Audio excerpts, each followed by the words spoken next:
Olá, eu sou a Tatiane Assoni e nesse vídeo da série de conceitos eu vou falar um pouquinho sobre a mielopatia associada ao HTLV, a HAM-TSP.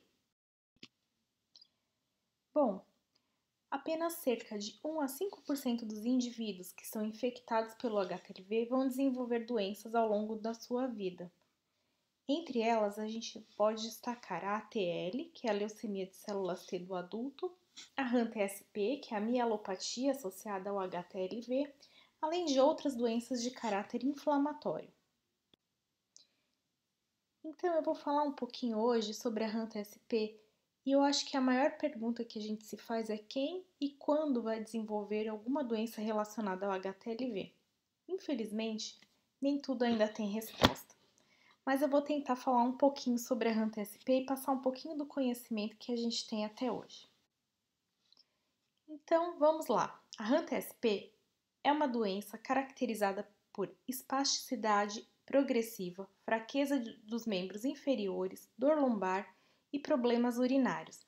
Geralmente, ela tem um padrão bifásico, ao qual se inicia através de um processo inflamatório caracterizado por uma infiltração linfocitária ou linfocítica perivascular da medula espinhal, seguido por um estágio de neurodegeneração que vai gerar então uma atrofia medular. A mielopatia pode se apresentar de diferentes formas. A primeira delas é a rapidamente progressiva, a qual o indivíduo, a partir do primeiro sintoma desenvolvido relacionado à mielopatia, ele evolui rapidamente para o uso de cadeiras de rodas. A outra forma é a lentamente progressiva. O indivíduo, a partir do primeiro sintoma, ele vai progredir lentamente, ele vai passar de um apoio unilateral para um apoio bilateral até então chegar ao uso de cadeiras de rodas. Pode ser também uma forma média progressiva, ao qual ele não vai passar do estágio de utilizar apenas um apoio bilateral, ou então a forma lentamente progressiva, a qual o indivíduo somente vai utilizar um apoio lateral para caminhar. Quais os fatores de risco estão associados, então, ao desenvolvimento da HAM-TSP? Eu posso destacar, então, alguns, entre eles a carga pró-viral do HTLV, a diversidade viral, alguns fatores genéticos também estão associados ao desenvolvimento dessa patologia, então tem algumas pessoas que têm predisposição genética e outras não. Então seria assim, um azar. Eu tenho vírus por azar e tenho um fator genético que me predispõe a desenvolver uma doença relacionada àquele vírus. E também a gente pode falar alguns outros fatores de risco, como idade, o sexo e a forma de aquisição do vírus. Como eu disse anteriormente, então como seria o mecanismo de evolução então para a HAM-TSP? A nossa hipótese é que essa inflamação local na medula espinal na região tóraco-lombar vai se dar devido ao aumento então da proliferação dos linfócitos infectados nessa região, que eles vão conseguir então ultrapassar a barreira hematoencefálica. Com isso a gente tem também com essas células infectadas por consequência o aumento da carga pró-viral na região. Isso faz com que o nosso organismo responda com um processo inflamatório exacerbado.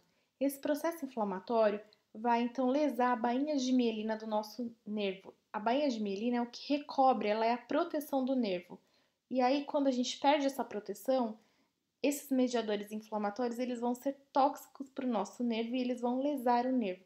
Com essa lesão, então, o indivíduo perde a capacidade de ter uma resposta nervosa, vamos dizer assim, do sinal da sinapse adequada. E com isso, ela perde então a função daquele nervo.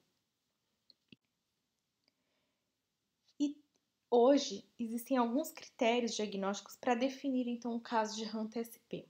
Um caso definido de HAM-TSP é dito como o seguinte: ele tem uma paraparesia espástica progressiva sem remissão, com marcha suficientemente prejudicada.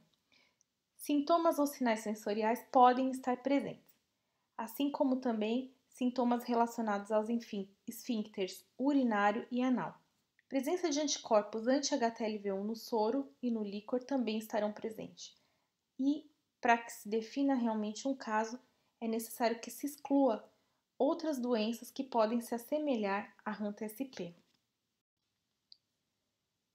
Um caso provável possui as seguintes características: espasticidade, hiperreflexia nos membros inferiores, sinais de Babinski isolado positivo, bexiga neurogênica confirmada por testes urodinâmicos, a presença também de anticorpos anti-HTLV1 no soro e no líquor, e também é sempre importante a exclusão de outras doenças que se assemelham à HANTA-SP. Já um caso possível, ele tem apresentação clínica algum daqueles outros sintomas descritos anteriormente, a presença de anticorpos anti-HTLV1 no soro e no líquor, e também deve-se excluir qualquer outra doença que se assemelha à HANTA-SP, para que esse caso seja considerado possível. É importante dizer que, caso tenha HTLV e apresente algum desses sinais ou sintomas ditos anteriormente, que você procure um médico neurologista ou infectologista da sua confiança para uma avaliação. Só ele poderá te confirmar o diagnóstico e prescrever o melhor tratamento para o seu caso. Muito obrigada por assistir esse vídeo. Esperamos que você tenha gostado. Se gostou, deixa um like e curta o nosso canal para que a gente possa levar mais informação a outras pessoas. Muito obrigada!